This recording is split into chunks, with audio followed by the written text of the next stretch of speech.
Hi guys, it's me again, Cecilia. Welcome back for today's video. May bago na naman ako i-share sa inyo guys. Unang-una, sinishare ko to sa TikTok. Kapag alam ko maraming bumili, sinishare ko din dito. And eto guys, ito yung i-share ko sa inyo. Nasubukan ko na kasi, kung kayo may problema na ganito, guys, unang-una, kailangan nyo talaga facial wash. And eto guys, kung bakit i-share ko sa inyo, hala, nagamit ko na siya. Nasubukan ko na siya guys. Nakakatuyo ng ating pimples. Nagkaroon kasi ako ng pimples dito at saka dito. Pero umukay na siya. Ito yung kagandahan guys, kasi kapag nagkaroon tayo ng pimples, nagda-darken talaga yung nagda-darken yung pilat or nagkakaroon siya, nagiiwan siya ng pilat.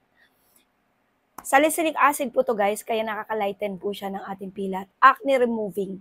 Ayun siya, may niacinamide siya, acelaic acid. Ito yung kagandahan mga mi. Kasi, nakakapagpa-dry agad-agad siya ng ating pimples. So ngayong may edad na ako, ngayon ako nagkakaroon ng mga pimples. Hindi ko maintindihan kung bakit ganun. Pero, madali lang siyang mawala guys. Hindi naman siya totally madaming pimples, pero nagkakaroon ako ng pimples guys, malalaki. Kagaya na lang ng nandito ko. Nagkaroon ako dito, pero natuyo na. Kasi, in-applyan ko nito. Tinry-try ko lang siya guys kung okay ba. Dahil sabi nga nila, ano po talaga, nakakatanggal siya ng pimples, nakakatanggal ng pimple marks, acne marks. So ito ngayon siya i-share ko sa inyo guys. Nakailang linggo na to sa akin at ginagamit ko po talaga siya. Binalik ko lang siya dito sa lalagyan niya at di ko tinapon dahil gusto ko makita nyo nga. Meron siyang 2% salicylic acid and acelaic acid. Yung acelaic acid guys, ito po yung nakaka-brighten up ng ating skin. And nakaka-smoothen naman yung nakaka-smooth siya ng balat natin, yung niacinamide niya guys. And meron nga po siyang salicylic acid. Ito yung kagandahan. Salicylic acid, yun po yung nakapagpapatuyo ng ating pimples. So, ayan yung isi-share ko sa inyo guys. Unang-una, sinare ko sa TikTok. Maraming bumili. Ayan, yung ating salicylic acid. Maraming bumili kasi kaya ngayon isi-share ko sa inyo. And ginamit ko po talaga to mga mi. Ayan, pitchit na siya kasi ginagamit ko siya tuwing umaga. Or kapag naliligo ako, ito yung sinasabon ko sa mukha ko. Hindi ako nagsasabon ng bar ngayon sa face ko. Kasi nga, hindi ko maintindihan kung bakit pag nagsabon ako ngayon ng bar, mga mi, nagkakaroon ako ng pimples, tumutubo as in, hindi lang basta pimples guys ha. Alam niyo yung pimples na parang, ano siya, yung parang, ano ba yung malalaki siya, namumula, malalaki, tapos pag pinitchit ko siya, ayun, nagkakaroon na siya ng pilat. Ayan, ito siya, oh. Para tuloy ako may dumi dito ngayon. Para akong may dumi ngayon. So, ayan siya guys. Ito yung ginagamit ko yung salicylic acid. And papakita ko sa inyo yung texture. Ganito siya guys. Ayan, ganyan yung texture niya.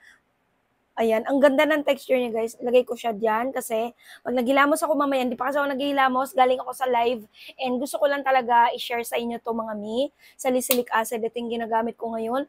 Kung kayo'y may maraming pimples, kailangan magsimula kayo sa facial wash muna bago kayo maglagay ng iba pang mga product na gamot nyo sa inyong sa inyong sa inyong mga pimples. So, ayan siya guys. Kung itatanong nyo kung ano yung ginagamit ko sa pimples talaga, eto lang naman mga mi. Pagkatapos kung ano yung mga cream dyan na ginagamit ko, actually gumagamit ako ng Papa Feel ngayon na serum. Nakaka-brighten din talaga yun sa ating balat mga mima. Kapag may mga mancha-mancha yung balat natin, ayun, serum niacinamide, yun po talaga yung pinakamaganda mga mi.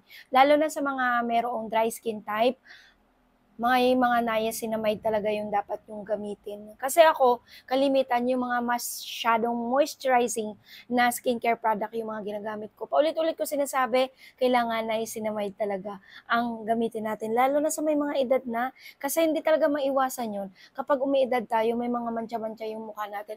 Mabuti na lang ako mga mima. Siguro natatagpuan ko lang din talaga yung mga brightening skincare product na dapat ma-maintain ko sa mukha. Kasi hindi naman nagkakaroon ng marami talagang mancha sa mukha. Hindi katulad ng iba na nasunog, hello, pag nasunog yung balat nyo, malaking problema yun. Kaya kailangan mag-sunscreen tayo lagi. Lagi ko sinishare sa inyo yung sunscreen mga mima. Lagi ko sinishare dito sa aking video, dito sa YT ko. Kaya kailangan nyo talagang gumamit ng sunscreen. And eto guys, syempre dahil gumagamit ako nito, meron itong acelaic acid, pang brightening ng skin, kailangan may sunscreen ka din. So, ayan nga siya mga mi. Kapag kayo may maraming pimples kagaya nito, kailangan nyong magsimula talaga sa facial wash. Ito po ay salicylic acid, acne removing facial cleanser. Milk siya, Mima. May milk kaya malambot sa balata. Meron po siyang 2% salicylic acid. Inuulit ko, no? May 2% na azelaic acid. Nakaka-brighten na ng skin nyo.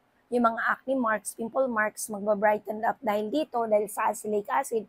And matutuyo pa yung pimples nyo, yung mga nagnanaknak, nagnanana na pimples dahil po sa salicylic acid. So, ayan siya mga mima, kung itatanong nyo na naman kung saan mabibili to, syempre sa TikTok shop ko. Ayun nga, syempre dahil negosyante tayo, hindi lang naman to para sa pagnenegosyo, talagang tinatry ko din na isang linggo nang mahigit sa akin to, ayan nakikita nyo, pitchit na siya kasi ginagamit ko po talaga siya mga mi, at matipid to mga mima ha. Mura lang din siya. Ito ay, ilan ba? Yung ganito kalaki siya mga mima, 200 plus lang ata to. Basta, mura siya ngayon. Pero pag nagawan ko na yung video ko, ilalagay ko dito, yung link ng video ko ilalagay ko dito sa ating comment section mga mima. At yun na lang po yung i-click nyo, mapupunta po kayo sa video ko sa TikTok para mas mura. Kasi may mga voucher po tayo mga mima. Deeply clean the dirt in the pores. Nakakaganda siya ng pores ng ating skin mga mima. Ayan siya. Kaya sinishare ko sa inyo mga mima. Pero alam nyo guys, kalimitan nagsishare ako dito ng beauty products sa YT ko. Alam nyo yung nasubukan ko na, nagamit ko na, as in-apply ko na talaga, saka ko siya i-share din sa inyo kapag maganda yung result sa akin. Kasi ayoko mag-share ng hindi maganda ang result sa akin. Yung mga nagamit ko na, yun yung mga sinishare ko talaga. Okay, i-share ko to kasi maganda siya. So ito nga siya ngayon guys. Salicylic acid acne removing. Kaya kung kayo may mga acne katulad nito, pimples kagaya nito, eto nang gamitin nyo mga mima. Mag-start kayo sa facial wash, okay? So, ayan lang siya guys. Bye!